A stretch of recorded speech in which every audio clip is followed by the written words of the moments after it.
Bueno, la verdad que es una gran alegría poder coordinar esta mesa de ponencias, es la mesa, sería la mesa 2, ¿no es cierto?, de transformación social.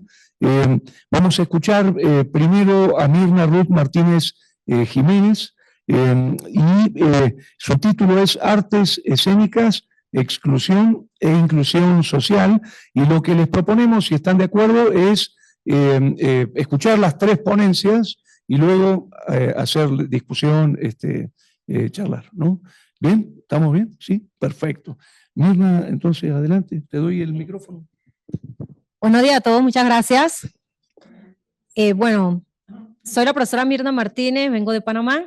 Ahorita le doy gracias a Dios porque pudimos llegar, como todos han visto en la noticia, Panamá está un poquito congestionado en estos momentos, pero bueno, cumpliendo como siempre con el deber. Artes escénicas, exclusión e inclusión social.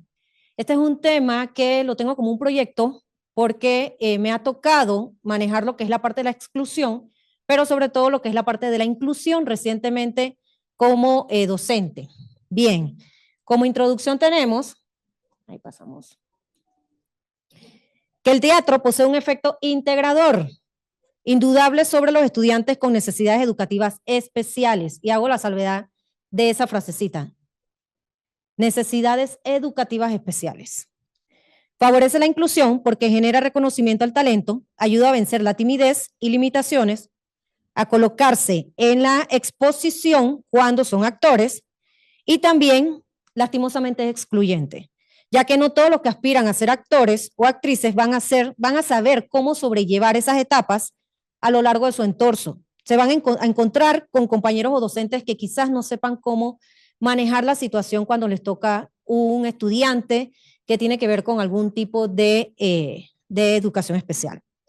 Como objetivo de este proyecto, y bueno, mientras sigo hablando, como objetivo es proponer que todos los estudiantes interesados en las artes escénicas puedan tener las mismas posibilidades y oportunidades para realizarse como actores en las distintas producciones teatrales, independientemente de sus características, habilidades, discapacidad, cultura o sus necesidades diversas. Bien, cuando hablamos de la exclusión, ¿qué es la exclusión? El teatro es una poderosa arma educativa contra la exclusión social. Y lo que influye en los pensamientos, el teatro influye mucho en lo que es la parte en los pensamientos de las personas, por eso que tenemos que tener mucho cuidado sobre qué es lo que vamos a proyectar y qué es lo que vamos a exponer, ya que es como ahondar sobre nuestras propias vidas. El teatro y la inclusión social, si hay algo que caracteriza a los artistas que han trabajado con personas de riesgo, por decirlo así, dentro de la exclusión social, es la experiencia que se ha tenido, es un antes y un después. Voy a dar un ejemplo. En Panamá hay una novela que se llama Gamboa Rotgan, que trata acerca fue escrita durante los tiempos que existía una cárcel. Esa obra se ha llevado a la escena, se ha llevado al teatro con presos. Entonces los profesores, los actores, la producción que ha estado detrás del montaje de esa obra siempre quedan con una experiencia única ya una vez se monta. Para mí mi impresión cuando yo la vi por primera vez fue que llegaban los carros, llegaban los buses y ellos bajaban esposados.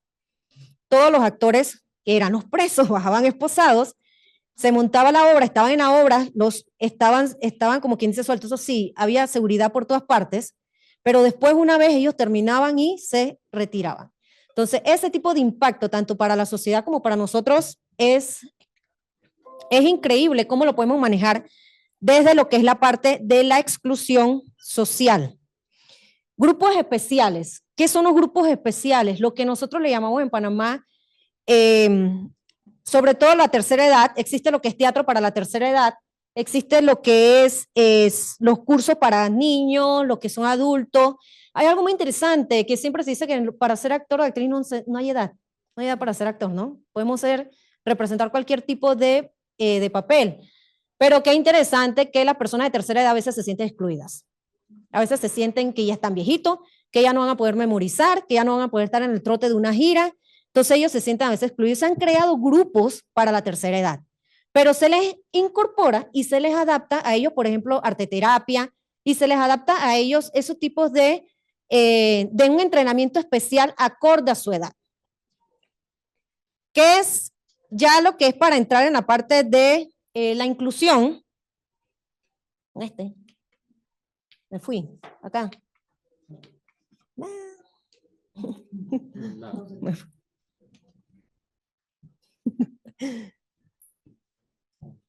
¿Qué va? Seguimos. ¿Lo podemos hacer manualmente? Bueno, sí. Ok, lo que es la inclusión. No, seguía mi objetivo. Creo que seguía era lo que era. Me lo pasé. Sí, ya me fui. Ok, el objetivo, para resumirlo, para echar para atrás y volver a, era proponer precisamente que podamos ofrecerle lo que son las oportunidades a los estudiantes de poder integrarse. Esto lo voy a aclarar un poquito más adelante en lo que es en la docencia superior, porque nosotros tenemos una licenciatura actualmente donde tenemos estudiantes que ya están egresando y el objetivo es que esos estudiantes se puedan integrar en lo que son las producciones teatrales y no solamente se queden con el título, ya me gradué, ¿qué sigue? Entonces, que ellos se puedan integrar, que puedan estar en las producciones y sobre todo que se vea el esfuerzo tanto de ellos como de sus padres a lo largo de estudiar una carrera de 4 años que es en una licenciatura. Ahora bien, ahora sí, nos vamos entonces para lo que es ya la inclusión.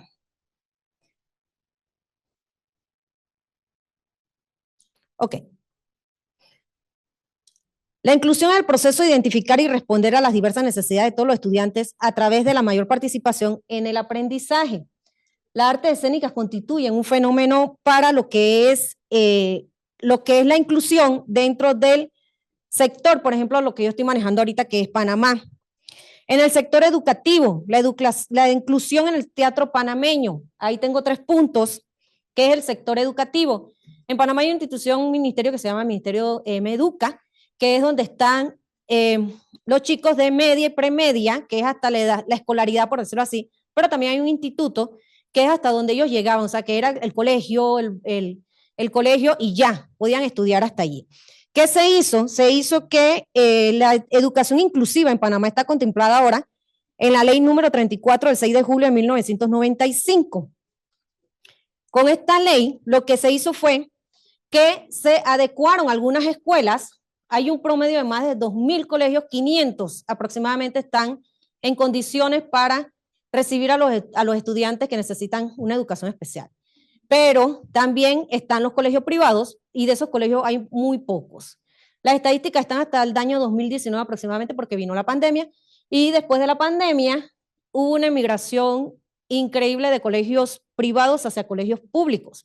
Así que todo eso habría nuevamente que retomarlo para ver cómo estarían hoy en día los números sobre cuántos estudiantes tenemos tanto en colegio privado como en colegios públicos donde se estén manejando la parte de la inclusión. ¿Qué es la parte interesante en esto? Hay una parte que dice que la ley se creó, pero no se habían preparado a los docentes. No se habían preparado a los docentes, a los profesores, sino que aquí está el niño, atiéndelo, él tiene que estar con el resto de los compañeros. ¿Cómo vas a hacer? Hay que cumplir.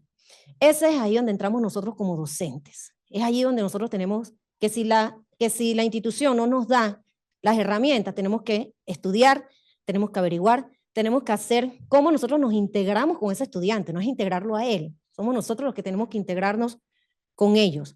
Ahora bien, el teatro comercial, dentro de lo que es el teatro comercial en Panamá, existe una fundación que se llama, está lo que es las obras de teatro en el Teatro en Círculo, y está la Fundación de Niños de Síndrome de Down y la Fundación Centinela, que son los que están haciendo obras de teatro ahorita.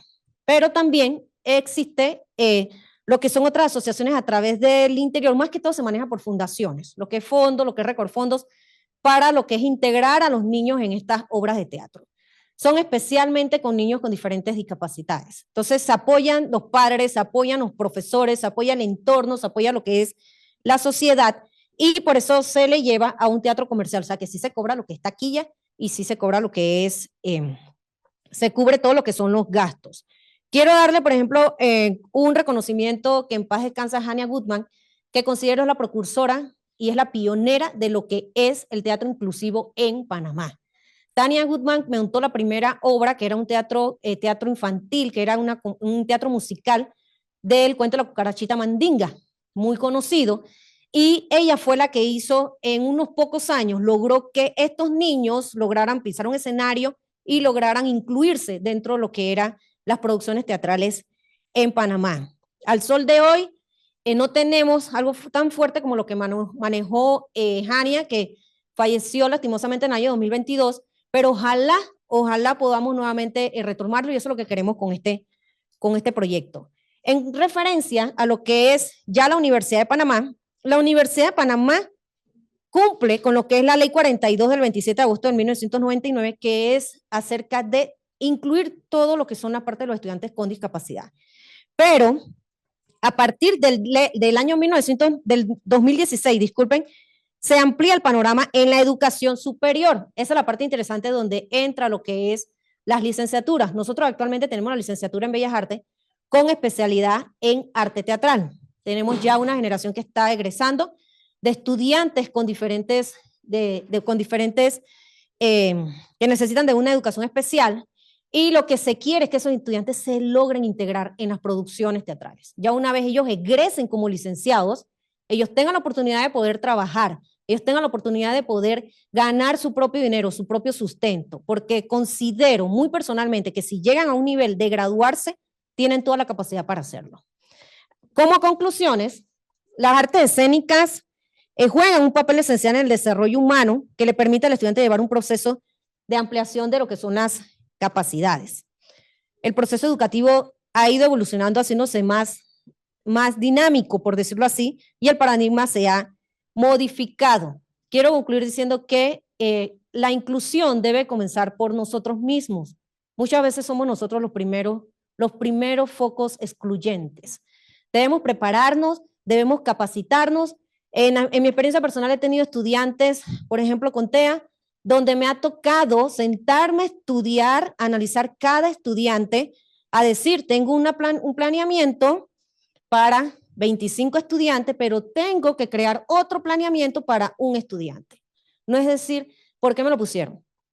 ¿Por qué lo tengo que integrar? Déjeme ver cómo se acopla a mi planeamiento. No, yo me tomo el tiempo, lo estudio, lo analizo, lo integro. Y qué lindo y qué es hermoso ver cuando tienes a un estudiante que tiene cero contacto con las personas, que termina el semestre integrándose y presentando todos sus trabajos con el resto del grupo de los estudiantes.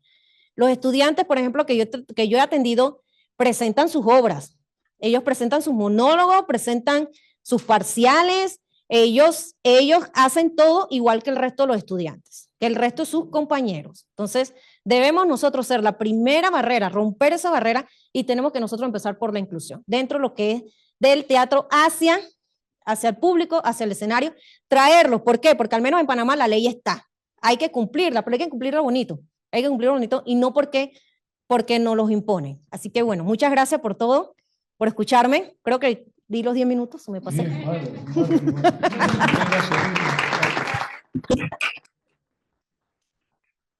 Bueno, escuchamos entonces la segunda ponencia, si les parece, y después, adelante, vamos a escuchar a Alejo Medina y Brian Caballero, proyecto PAX, Prácticas Colaborativas y Disidencias Narrativas en el Espacio Público y Digital de México. Muchas gracias. Bueno, Brian no pudo venir lamentablemente, entonces estoy en representación de los dos. Voy a leer y voy a tratar de leer lo más rápido posible para no pasarme los 10 minutos. Espero que no sea muy confuso.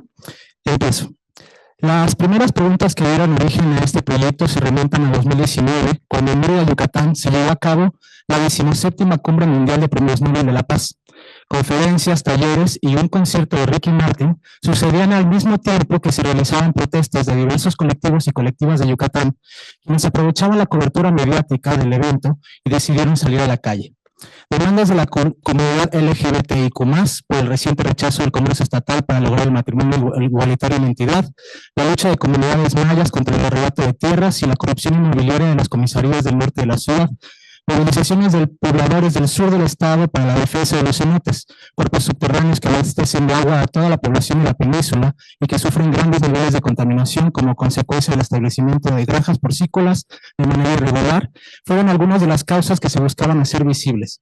Sin embargo, todas estas fueron contenidas, por no decir reprimidas, por las autoridades municipales en un afán de no manchar las celebraciones en curso. Esto no fue algo raro. Desde hace años, Mérida ha construido una narrativa de ciudad de la paz, tomando como referencia que los niveles de violencia son aparentemente menores en comparación con el resto del país, donde la cantidad de muertos y desaparecidos ha superado los números de las dictaduras latinoamericanas de la década de los 70. Por contraste con la realidad nacional, pareciera que Mérida es una ciudad perfecta para vivir, tranquila, próspera, democrática y de estándares de calidad de vida similares a los de Europa. Eslogan propagandísticos con los que las instituciones llenan las calles de la ciudad y los medios de comunicación a fin de promover el turismo y la inversión empresarial. A la par, las administraciones municipales y estatales han usado el miedo de la población ante la amenaza del crimen organizado para crear una burbuja ilusoria de seguridad que ha dado licencia para la perpetuación de la desigualdad, la represión, la violación de derechos humanos y la invisibilización o desaparición de movimientos que buscan justicia social. Sumado a esto, ha habido un sistemático borrado de la memoria social sobre las violencias hegemónicas, las resistencias y las rebeldías de los pueblos mayas, la existencia de luchadores sociales y los movimientos feministas de principios del siglo XX, entre otros. Tomo como ejemplo el apodo que recibe Mérida de Ciudad Blanca, que de manera oficial lo relacionan con la arquitectura blanca de sus edificios y la limpieza de sus calles, pero que según investigaciones de Miguel Antochú Colpa, tiene su origen en las políticas de segregación que existían en tiempos coloniales, donde solo la población blanca y su personal de servicio podían habitar dentro de las murallas de la ciudad. Entonces, tomando como punto de partida estos antecedentes y a partir de una experiencia de prácticas colaborativas que el creador investigador Rubén Ortiz realizó con jóvenes de diferentes partes del país y que pudimos expectar durante la 40 Muestra Nacional de Teatro de ese mismo año, surgió en nosotros la necesidad de poner en crisis el concepto de paz como la ausencia de la guerra, o lo que Percy Encinas nombró ayer, la paz hostil. Iniciamos entonces el intercambio de ideas con Rubén y a ese primer proceso decidimos llamarlo Proyecto Pax, tomando como referencia el concepto de la Pax Romana, que consistió en una aparente paz entre los diferentes territorios del imperio, pero que estaba basada en la imposición, el control militar, la represión y el miedo. Así, en 2020 logramos iniciar el proceso de trabajo donde convocamos a 15 personas de Yucatán de diferentes campos disciplinares artísticos de teatro, danza, música, artes visuales y no artísticos como historia, antropología, psicología y sociología a trabajar en lo que llamamos el Laboratorio de Prácticas Colaborativas para la Escena. Al poco tiempo de empezar a trabajar llegó la pandemia del COVID y eso nos llevó a migrar al Tecnovivio y transformar la metodología del trabajo. Se cerraron algunas vías, pero también se abrieron otras. La colaboración a distancia nos permitió que Berta Díaz, creadora investigadora de Ecuador y miembro original del colectivo El Sótano, se uniera al trabajo y junto con Rubén Ortiz dirigieran el laboratorio. En el proceso se abordaron problemas mencionados anteriormente, más otros como el clasismo, el racismo, la LGBTfobia, la gordofobia, la xenofobia, la violencia patriarcal y el machismo, la desigualdad económica, la marginación, la segregación social, la gentrificación, la violencia estructural e institucional, la vulneración de los derechos humanos, la salud, el cuidado, el feminismo, la colectividad, las manifestaciones sociales, el abuso policial y el uso de la tortura. También se le sumaron nuevas violencias, producto de la pandemia, como el acceso al transporte público, el toque de queda en la ciudad, la precariedad laboral y el desempleo, la falta de acceso a la salud, es decir, pandemias y endemias. Se crearon entonces materiales escritos y audiovisuales, archivos de memoria de la ciudad, presentes y pasados. Todos los archivos fueron alojados en una ciudad digital que llamamos Ciudad Pax, ciudad albergada en la plataforma Gather, plataforma de metaverso de 32 bits diseñada en la Universidad de Harvard. Creamos 5 antimonumentos inspirados en lugares actuales de la ciudad, pero que en un afán de resignificación cambiamos de nombre para hacer visibles aquellas otras historias que les atravesaban, pero que habían sido ocultas. El Monumento a la Madre, por ejemplo, se llamaba ahora el Monumento al Primer Congreso Feminista de México, que se realizó en Mérida. El Monumento a los Niños Héroes se llamaría el Monumento a las Niñas Heroínes, a partir de una represión policial que sufrieron colectivos LGBTIQ+, en ese mismo lugar, entre otros. Realizamos los recorridos con público por Ciudad Pax, y eso dio origen a la primera pieza dirigida principalmente a audiencias jóvenes de preparatorias, el medio superior, antes de la universidad. Resultaba muy interesante ver cómo las personas reconocían los espacios que de manera cotidiana habitaban y descubrían que esos contenían otras historias, se develaban otras naturalezas que ponían en evidencia que la ciudad de Mérida distaba de ser un lugar de paz. Así, la ciudad Pax se convirtió en nuestro primer repositorio de evidencias, alojando tanto creaciones propias como materiales de otros colectivos de la ciudad, artículos periodísticos y documentos históricos. Pero la historia sigue y las violencias continúan, y a la plataforma se le siguieron añadiendo archivos, como el caso del memorial a José Eduardo Ravelo, un joven veracruzano de 23 años, que en 2022 fue torturado por la policía provocándole la muerte y que a pesar de las movilizaciones ciudadanas para pedir justicia, sigue en total impunidad. Seguimos haciendo los recorridos, pero consideramos que Ciudad Pax no podía quedarse en los medios digitales, que son, a fin de cuentas, un espacio al que por diferentes razones no todas las personas tienen acceso. Desde sus orígenes estaba hecho para habitar la calle y era necesario volver a esa idea original. Así, con un fondo del Sistema de Apoyo a la Creación y Proyectos Culturales, decidimos que la cuarta edición del Encuentro Interescénico El Sótano, un encuentro interdisciplinario que empezamos en 2010, estuviera dedicado en su totalidad a hablar del tema del espacio público. Lo llamamos entonces a esta edición Territorios de Pax. Para este evento tuvimos la participación de artistas cuyas poéticas están íntimamente ligadas a la lucha social, como Lucas Avendaño y Esmeralda Aragón, cuyos trabajos están atravesados por la desaparición, o el colectivo Ya no somos invisibles, que busca visibilizar la presencia de las mujeres en la historia de la ciudad de Mérida, o el Comando Transinterseccional, una colectiva de trabajadores sexuales, de mayoría mujeres transgénero, que a través de espectáculos de cabaret abren un espacio de diálogo con la audiencia para responder cualquier duda sobre lo que significa el ejercicio del trabajo sexual para las mujeres trans de la ciudad de Mérida. También, como parte del encuentro, se organizó un laboratorio de prácticas colaborativas, ahora facilitado por Sara Pinedo y Didan Weekend, y con la participación de 25 personas de diferentes colectivos locales y de otros estados de la República. 2 semanas antes del encuentro, en Mérida, se realizó una manifestación del pueblo de Citilpech, del oriente del estado, por la defensa de los cenotes. Recientemente se había dado a conocer un informe de la Secretaría de Medio Ambiente sobre el impacto ambiental y a la salud de las granjas porcícolas. En una colusión entre el estado de Yucatán y los empresarios porcícolas y con un afán de generar el miedo, durante la marcha se hicieron detenciones ilegales de 4 personas cercanas a nuestro colectivo. Fueron aisladas y torturadas psicológicamente.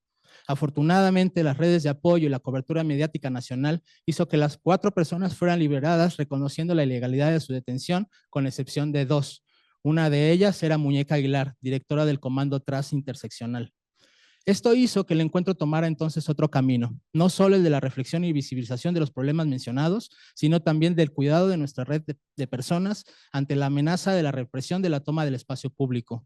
Se crearon protocolos de cuidado y protección colectiva. Todos los eventos que estaban destinados a ser de libre acceso se convirtieron en espacios de cooperación voluntaria para ayudar económicamente a nuestras compañeras para que pudieran llevar a cabo su proceso legal. Es decir, se generaron prácticas colaborativas ya no de la escena, sino de la vida y para la resistencia. El laboratorio se acotó entonces a la problemática del agua y las megagranjas porcícolas, tema de urgencia que era necesario abordar. Se tomó como punto de partida la propuesta del colectivo Guardianes de Cenotes de pensar que estos cuerpos de agua sean sujetos de derecho, tomando como referencia algunas luchas ambientales de otros países como Colombia y Ecuador. El encuentro terminó en una presencia de piezas performáticas creadas durante el laboratorio en la Plaza Grande de la ciudad. A estas se abordó la explotación turística y el fenómeno de cancunización que sufre la región, en donde la exotización de los pueblos mayas y el consumo del turismo masivo ha provocado desigualdad, marginación, crisis ambientales y violencia.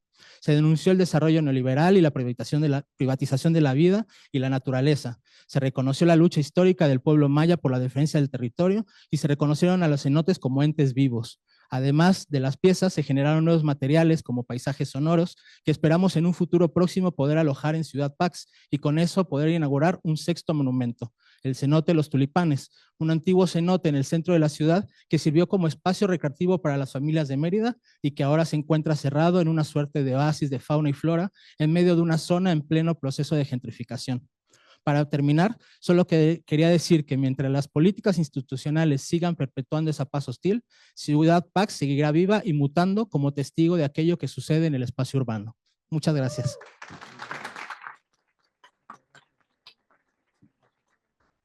Muy amable. Muchas gracias. Ponemos una silla más, un segundito. Sí, la verdad. Sí, corremos la silla.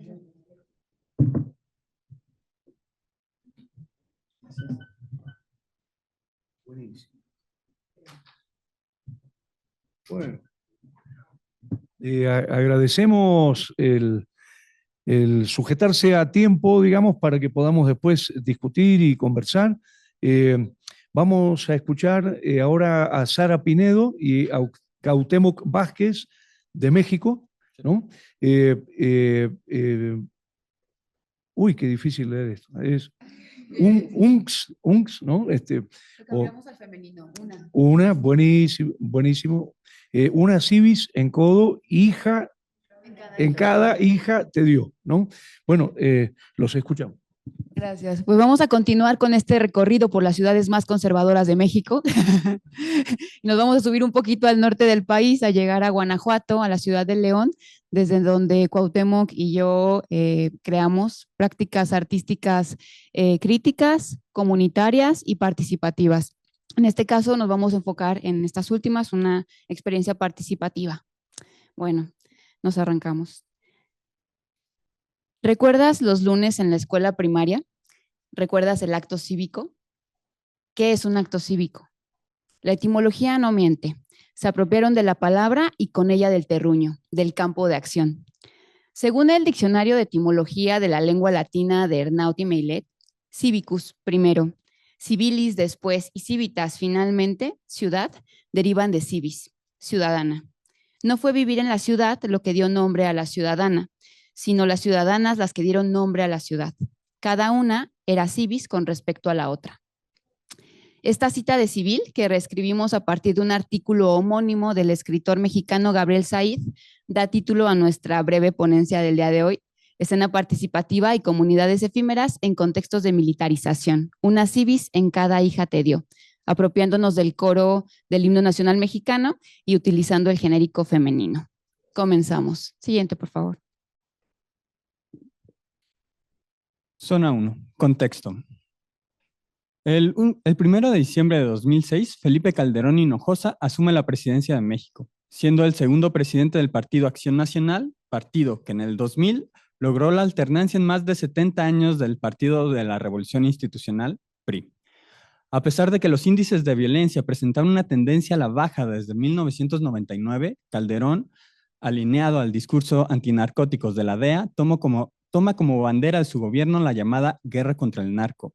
Y aun cuando los elementos castrenses no contaban ni cuentan con una preparación adecuada y que no existían ni existen los medios de fiscalización, vigilancia e impartición de justicia por entidades civiles a instituciones militares, Calderón decide sacar a las Fuerzas Armadas de sus cuarteles para hacerse cargo de la seguridad pública, partiendo con el operativo Conjunto Michoacán el 11 de diciembre de 2006 a tan solo 10 días de asumir la presidencia.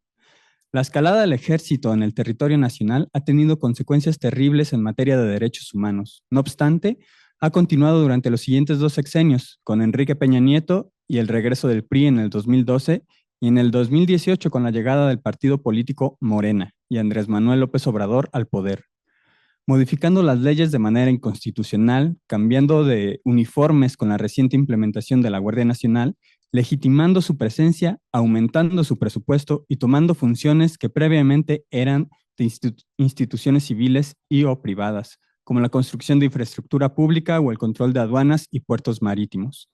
En medio de este proceso de naturalización de la presencia militar de la Guardia Nacional y de sus armas en las calles, es que surge la instalación escénica participativa civil, cuyo proceso de investigación se conformó en su mayoría por fuentes documentales periodísticas y testimoniales, que a su vez eran llevadas al cuerpo, al objeto, al diseño de dispositivos de participación que finalmente darían origen a una experiencia relacional, en la que, citando a Nicolás Burro, el arte como horizonte de la esfera de las interacciones humanas y su contexto social.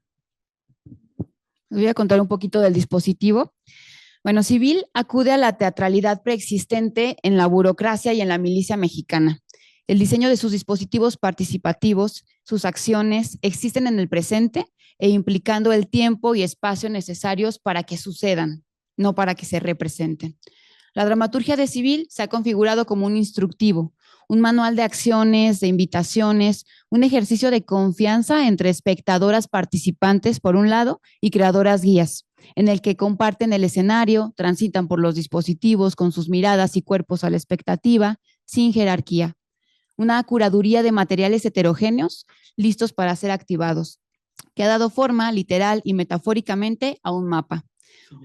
Un mapa de mapas, como nos compartía el martes Ricardo Dubati, un mapa lúdico de geopolíticas y de memorias, en el que caben los motivos para causar alta de la tropa, que dejan ver la desigualdad socioeconómica como esa arma sistémica que da a la población más vulnerada, principalmente a la del sur del país, la opción de elegir entre dos bandos armados que suelen ser el mismo.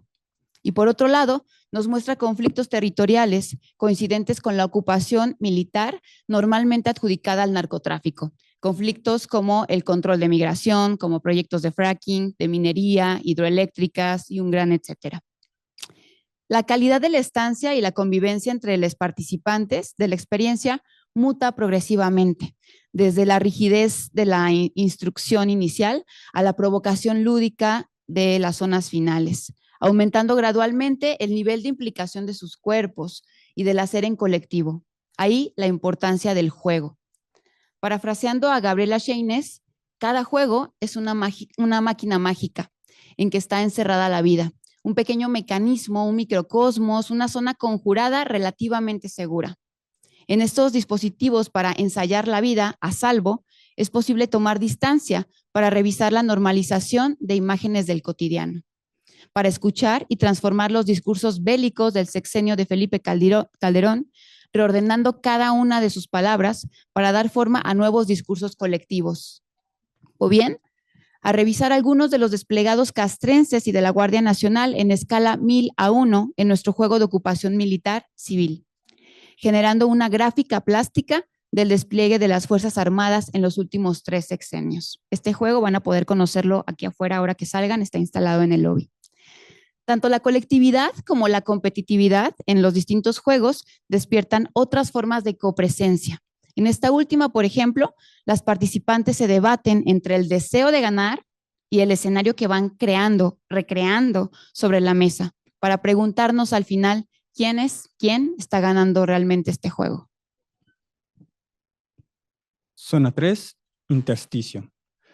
Una banda de guerra irrumpe en el espacio destinado a la espectaduría. Las butacas rojas y escalonadas sirven para enmarcar un elemento característico de la performatividad del ejército, el sonido del tambor y la trompeta, que quebranta la dinámica dialógica que había prevalecido, invitando a guardar silencio y expectar, a recordar los denominados eventos cívicos escolares y oficiales, en los que hacía un par de décadas eran los únicos espacios en que podía verse a uniformados militares tomar las calles.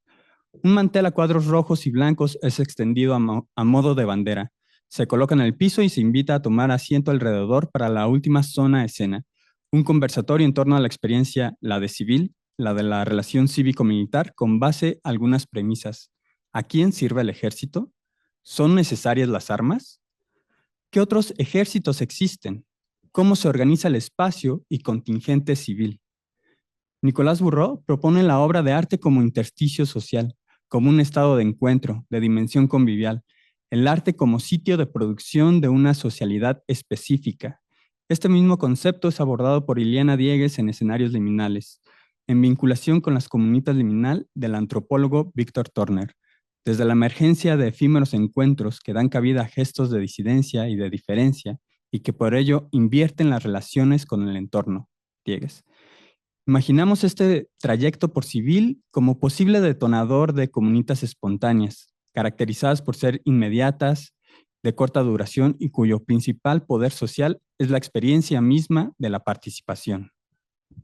Ana Bujanovic, en Construir ideología, comunitas e inmunitas en la sociedad democrática y neoliberal actual, plantea la necesidad de traer al presente el concepto de drama social, introducido también por Turner, que parece caduco para una sociedad como la nuestra, posideológica, y en la que la Inmunitas, trayendo el concepto de expósito, se ha revelado como un eje de vertebración ideológica implícito ya en el capitalismo neoliberal, profundamente integrado en sus herramientas de gobierno para la incesante normalización de la precariedad. El concepto de drama social se ha utilizado para designar conflictos sociales cuya intensidad llega al borde de la desestructura. Y el drama social que se intuye en civil sería el del conflicto de poderes sobre el espacio físico y simbólico de lo público, enmarcado en una grave crisis de derechos humanos. El brazo armado del Estado como un territorio hegemónico que se expande y se legitima sexenio con sexenio, disminuyendo la capacidad de acción política del territorio de lo civil. Un conflicto que en esta última zona trata de rastrearse desde la etimología, poniendo de manifiesto que en algún momento de la historia las ciudadanas, ciudadanos fuimos despojadas de ese poder de ser y de estar en conjunto, para que el Estado regulara el espacio habitable con sus leyes y normas, con la performatividad de sus intervenciones y la teatralidad de su presencia. Aquí la urgencia de sentirnos en colectivo, de pensarnos como sujetas políticas y de proponer en el arte escénico espacios de participación ciudadana. O citando a José Antonio Sánchez, reinscribir al teatro en el espacio público como un foro de debate y un foro de pensamiento. Para nosotras, nombrar a estos espacios actos cívicos, recuperando el poder con la acción performativa que es nombrar, configura un ejercicio subversivo que podríamos situar en lo que Rancière llama metapolítica, la acción desestabilizadora que produce disenso sobre lo que es decible y pensable en el mundo.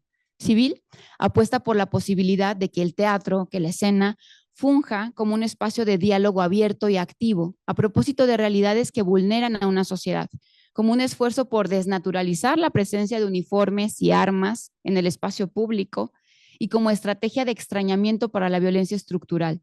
Además, comparte con las y los participantes, cualquiera que sea su profesión u oficio, algunos de los privilegios del teatro como proceso. El tiempo-espacio para la reflexión lúdica colectiva, la escucha consciente, la posibilidad de seguir mirando a los ojos y proponer al centro de un mantel de picnic herramientas para imaginar un contingente civil y accionar como tal. La performance, como extracto de poder y saber, tiene la capacidad de convocar tanto a la subversión como a la normatividad de los cuerpos, según Mackenzie. Ahí la urgencia de estudiar el cotidiano como performance y crear performance y teatro con las herramientas del cotidiano. Gracias. Quédense, quédense. Yo no sé si hay una ponencia también. Adelante, adelante. Buenísimo. Porque no veía si estabas presencial. Adelante. Buenísimo. Dejamos las dos sillas, pero corremos esta. Ahí está, gracias. Muchas gracias. Bueno, escuchamos entonces a Ginette Zulay Rosso Contreras de Colombia, el actor político. Escuchamos, gracias. Gracias. Soy Ginette Rosso Contreras, representante estudiantil de la Facultad de Artes de la Universidad Distrital y defensora de derechos humanos del Observatorio de Derechos Humanos Julio Antonio Mella.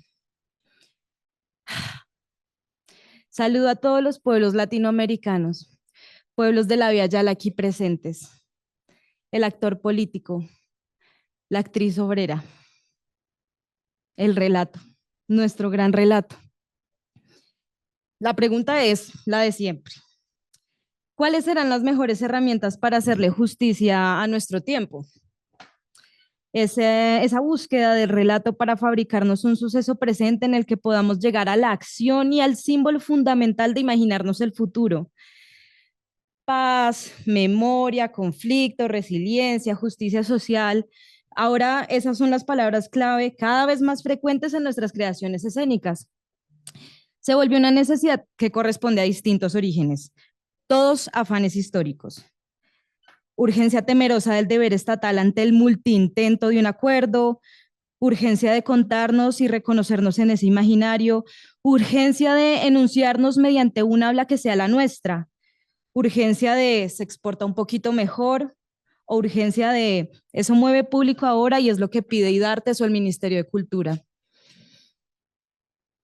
Claramente, necesidades que también crecen en medio de problemas estructurales ineludibles. ¿Quiénes somos en toda esta discusión? ¿Qué tipo de actor político es el actor teatral que se sabe y se enuncia político en la construcción de paz en Colombia? Es difícil y sencillo a la vez.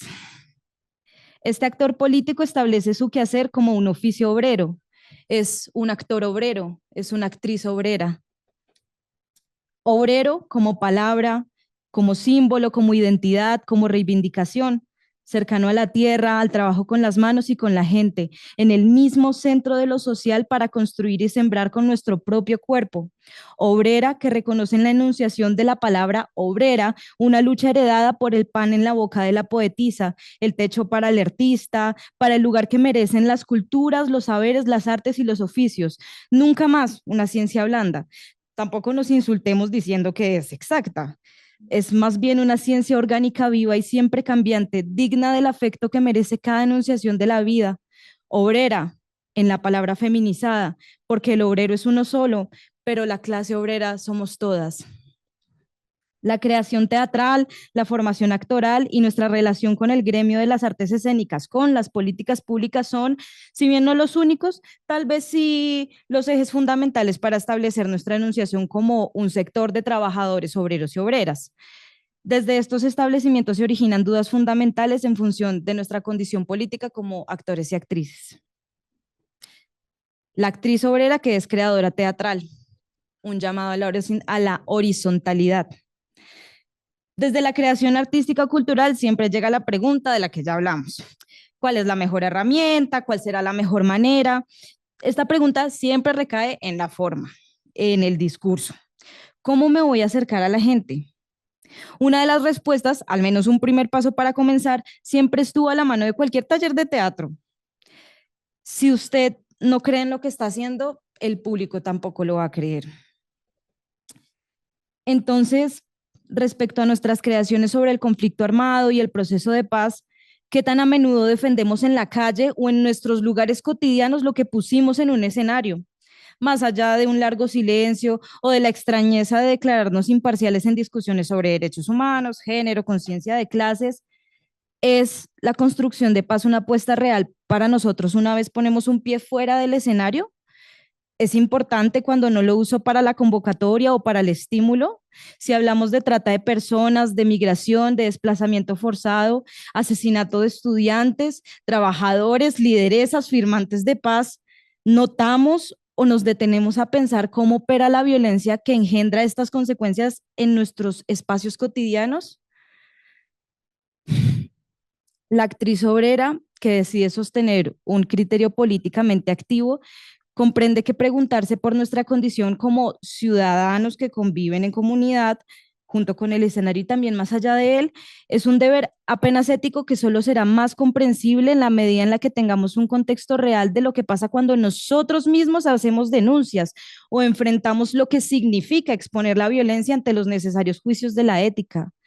Ese constante empeño nos dará siempre nuevos avistamientos sobre lo que puede ser la paz, el barrio, la vereda, el agua, el río, la defensa de un derecho más allá del estereotipo vago que ha alcanzado varias veces a nuestras creaciones en el escenario y, como bien sabemos, ha sido revictimizante, preocupación que no puede evadirse para el actor obrero, porque para él es vital entender la horizontalidad que hay respecto a su oficio y la sociedad, sus necesidades y su contexto concreto.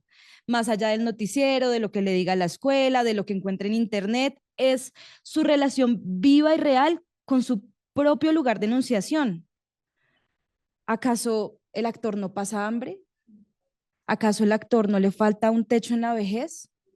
¿Acaso la explotación no le quitó al actor algo tan vital para el desarrollo cultural como lo es el ocio? Sepan que nuestras luchas solo se han alejado de la gente en el momento en el que nos olvidamos que nosotros y nosotras somos horizontales a la sociedad, ni por encima ni alejadas. Para que el teatro, las artes escénicas, los oficios y los saberes se desarrollen con gozo y dignidad hacia los campos del saber, saber hacer y del saber ser, debemos afectuar del afecto, que acordillerados estamos y que como países latinoamericanos jamás se nos puede olvidar eso. La actriz obrera que es docente o estudiante. Habrá nuevas generaciones de actores y actrices que saldrán a encargarse de las siguientes grandes o pequeñas producciones artísticas y culturales en un país que se supone está en construcción de paz. ¿Cómo le vamos a pedir coherencia ética a estos actores que estudian en la academia cuando una parte importante de su formación sugiere la justificación de las violencias estructurales más acérrimas? Y no hablo de un mal tono de voz en una clase o de una opinión fuera de lugar, sino... Me perdí.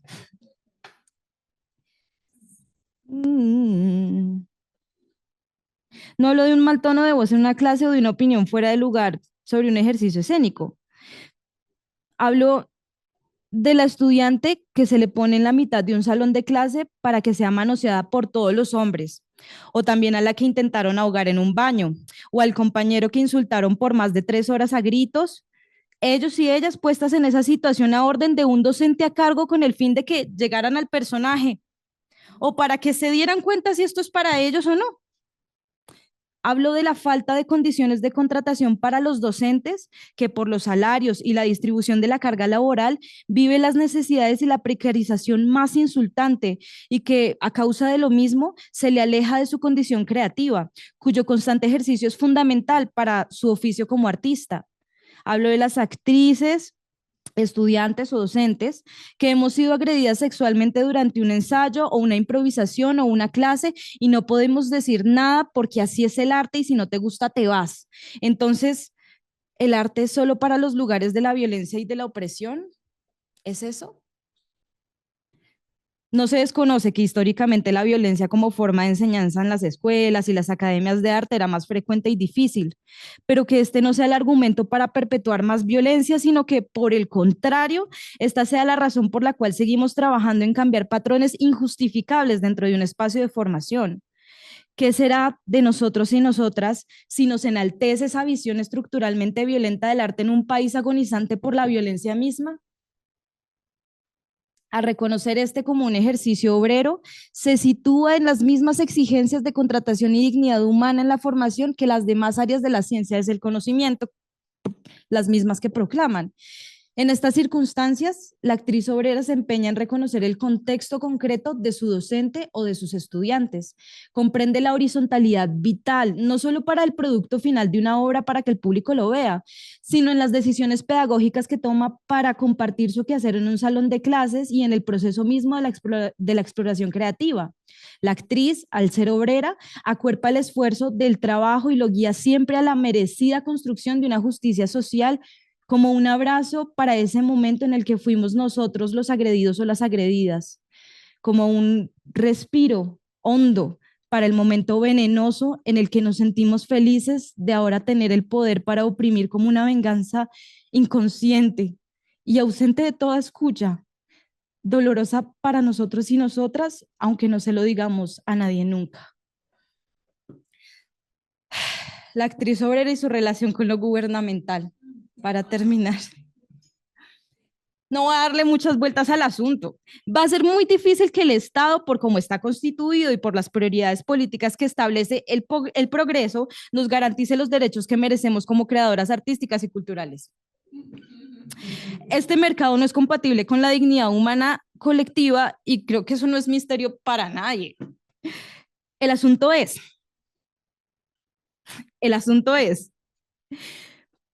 por más apolíticos o imparciales que digamos ser, la política siempre estará. ¿Seremos entonces el resultado de la política o quienes hacen que la política suceda? No necesariamente desde los estamentos de la burocracia gubernamental, a veces sucederá de ese modo. Mas mi problema fundamental es el contexto humano hacia la construcción de paz en el que estamos justo ahora, hoy mismo y todos los días.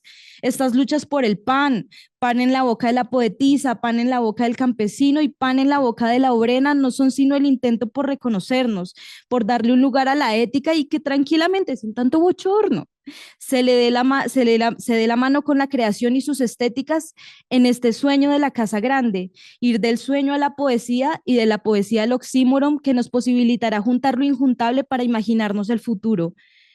En el escenario de un cubo negro puede ser, pero también puede ser en la loma o en la plaza, en donde le pasa lo mismo que a los actores, buscar una vida digna.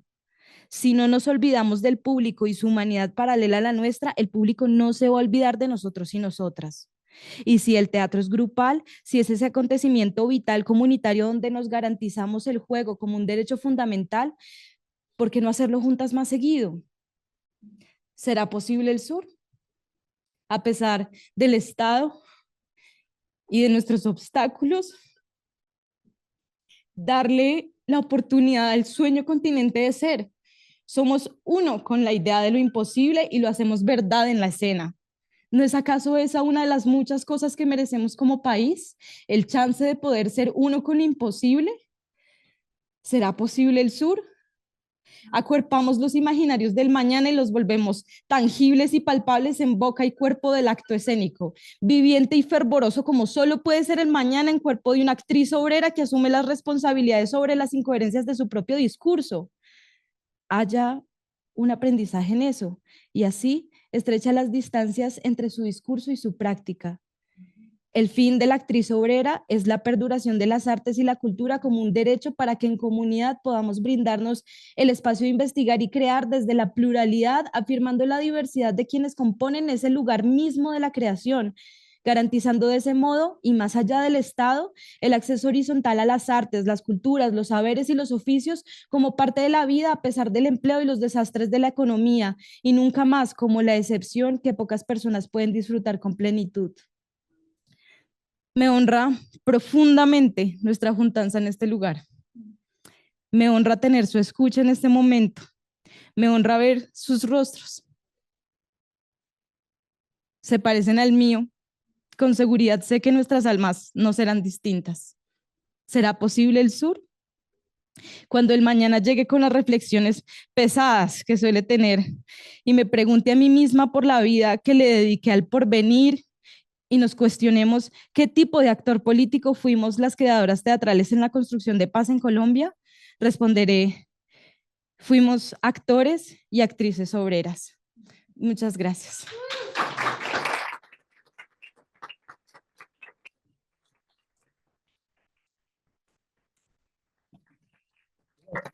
Les voy a pedir a los expositores que se acerquen.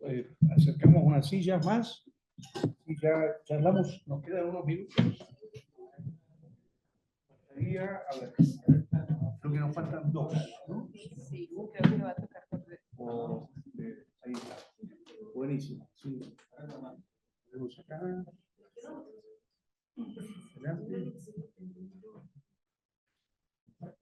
Una más, ¿no? Sí, una más. O si no, yo aquí le pongo. Sí. Ahí está, buenísimo. Ahí está, buenísimo. Adelante, adelante. Bueno, no sé si hay alguna pregunta, alguna observación, algún comentario. ¿Alguien quiere decir algo?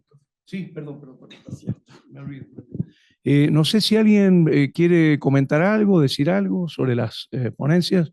Adelante, no sé si pasamos otro micrófono o este mismo. Este mismo, vamos. Ahí está, gracias. Hola, muchas gracias por lo que compartieron. Tengo una pregunta, ¿cómo, o bueno, solamente si pudieran extender un poquito en cómo ha sido la experiencia que les han compartido las comunidades que no se dedican a la creación teatral, con las que comparten sus creaciones,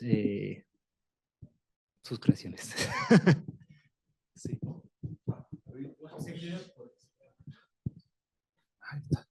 No sé quién contesta. ¿Quién empieza? O vamos. Aliadas, ¿no? En principio el trabajo es de aliadas, ¿no? Es decir, las artes escénicas como aliada de la lucha social, ¿no? Y como parte de la lucha. El sentir pensar desde una escucha amorosa, siempre desde ahí, en especial cuando no se sabe o no se entiende un contexto porque vivimos unas realidades distintas, la escucha amorosa es lo primordial. Contraste, ha sido muy contrastante dependiendo los territorios, las geografías en donde se comparte el dispositivo. Creo que la respuesta depende a cómo habitan esas realidades de la militarización, porque hemos tenido la oportunidad de compartirlo en Guanajuato, en municipios donde el ejército tiene una presencia fuertísima, donde hay cuarteles militares ahí y la respuesta es muy reservada también, ¿no? Como que hay de verdad la normalización de la presencia militar y de las armas es tanta que como que cuesta trabajo. Al final del día el dispositivo lo que intenta es que podamos poner pensamientos e ideas en común, ¿no? Y no como dar nuestro punto de vista como tan cerrado. Pero creo que eso ha sido muy contrastante. Bueno, en el tema del teatro, lo que es excluyente, siempre es eso como que un poquito reacios, pero tratar de llevar siempre un mensaje al final. Por lo menos en lo que es de Panamá, la ciudad de Panamá versus el interior, las provincias es totalmente diferente. Llevar lo que es el teatro hacia el interior cuesta el doble, el triple, porque no hay una cultura, no hay una cultura. Entonces, toca primero hacer la docencia para entonces ya llevar el mensaje, pero sí es mucho más desgastante y es un trabajo más arduo hacia provincias que realizarlo en lo que es en la capital. Y bueno, solo sumando a lo que ya comentó Sara, como que también hay fuertes cambios generacionales, ¿no? Algunas generaciones más grandes les cuesta más trabajo la escucha. O sea, en verdad, como que cuando hay disenso, pues nada, como que son posturas muy cerradas y eso, como que si hay un rechazo a la escucha y al diálogo, ¿no? Bueno, ¿alguien más? Sí. Rosa Luisa. Gracias. Inés, te agradezco el uso de las palabras y de del sentimiento que le colocas a las palabras.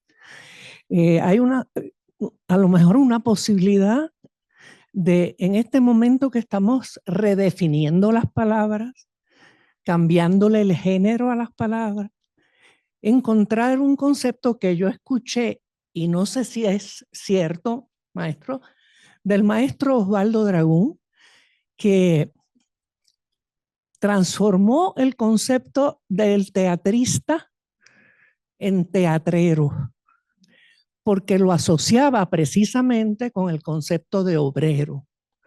Y entonces, ¿somos actrices o somos actoras? Porque lo que hacemos es accionar. Y el concepto actriz va con artistas, y artistas somos teatristas. Y a lo mejor manejar esos términos que hemos cuestionado en otras áreas dentro del área del teatro. ¿Qué te parece?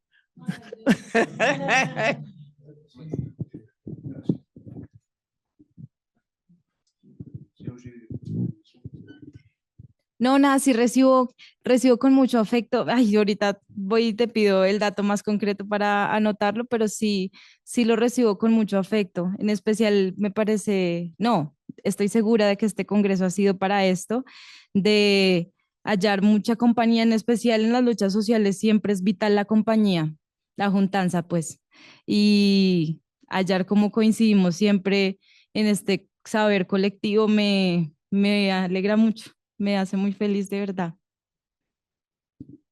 Bueno, ¿alguien más? ¿Alguna otra? Sí. Sí, dale. Es para Mirna. Sí, hola, es que escuchando tu ponencia me hizo colocarme de nuevo en la situación en la que ahorita se encuentra la universidad donde trabajo, que es que hay una intención por parte de Rectoría justamente de generar procesos inclusivos y de hecho hay una política de no discriminación a las personas que tienen alguna neurodivergencia, por ejemplo, para poder ingresar a las escuelas de artes. La cuestión es que hay una sobreexigencia, me parece, también en los docentes porque no hay espacios para generar herramientas de poder acompañar justamente esos procesos y de pronto hay una hipervigilancia de que los chicos y las chicas que están ahí logren transitar, ¿no? Y entonces me parece conflictuante porque también eso nos exige desde una posición ética, invertir más tiempo, más trabajo, fuera de los cursos, lo que acabas de comentar, pero eso creo que también promueve la precarización porque entonces no se nos paga bien, no se nos facilitan las herramientas, como acabo de decir. Entonces, ¿cómo tú manejas, dialogas, negocias con esas tensiones? Bueno, más que todo, salir del rol como docente, y siempre me he preocupado mucho por la parte de una vez somos egresados. O sea, como egresada de la facultad, el hecho de graduarnos y después vamos a buscar trabajo, todo lo que han planteado sobre lo difícil que es trabajar en lo que es en las artes. Si para nosotros no es difícil, imagínense ahora con el tema de lo que es la inclusión. Entonces, tratar de abrir siempre los compases y pensar en una vez ellos sean egresados, cómo van a integrarse. Entonces, creo yo que si bien hay que pagar facturas y tenemos que trabajar, pero hay algo que no compensa y es el cariño. Es el cariño de, por ejemplo, un estudiante que tú ves cómo va avanzando. Yo tuve un caso muy especial de un estudiante que la primera semana de clase se me sentaba en una esquinita y él nada más llegaba, buenos días, se sentaba en una esquinita y yo decía, ¿cómo hago? O sea, ¿cómo hago? Entonces me fui acercando, vi que no saludaba, no conversaba y de a poquito yo, bueno, tengo un semestre, fue lo que pensé. Llegó una obra de teatro y lo invité. Y dije, oye, ¿por qué? Dile a tu mamá que sí, te da permiso para asistir a la obra. Y la mamá me llama y me dice, sí, está bien, porque en esto hay que tomar muy, muy en cuenta algo, que si bien está la docencia superior y está lo que es la docencia en los colegios, en la docencia superior, nosotros estamos acostumbrados a tratar directamente con el estudiante, porque son mayores de edad. Todos son mayores de edad, todos tratamos, no conocemos a sus padres. Cuando hay un estudiante que viene de una educación especial, tratamos con los papás también. En la mayoría de los casos tenemos que integrar al papá. Hay estudiantes que yo no he conocido a los padres, hay estudiantes que sí he conocido a la mamá, al papá, y todos están allí, y es como tener el acudiente, como seguir teniendo el acudiente y seguir llevándose con ellos. Pero en este caso especial de este chico, él asistió a la obra de teatro, se le dieron los boletos, él asistió con su tutora, me acuerdo que la mamá lo mandó con la tutora, y ustedes hubieran visto esa transformación el lunes cuando ese muchacho regresó a la escuela. Cuando regresó a la universidad fue un cambio radical. Nunca había ido a ver una obra de teatro. Y estaba estudiando la licenciatura. O sea, él nunca había ido. La mamá tenía miedo, por ejemplo, de estar en un teatro grande y cómo iba a reaccionar con el entorno. Pero él fue, aplaudió, después lo pasaron a los camerinos, saludó a todos los actores, estaban los demás profesores, estaban los demás compañeros, habían compañeros de clase. Y ese muchacho el lunes, yo quedé así, yo dije, no puede ser.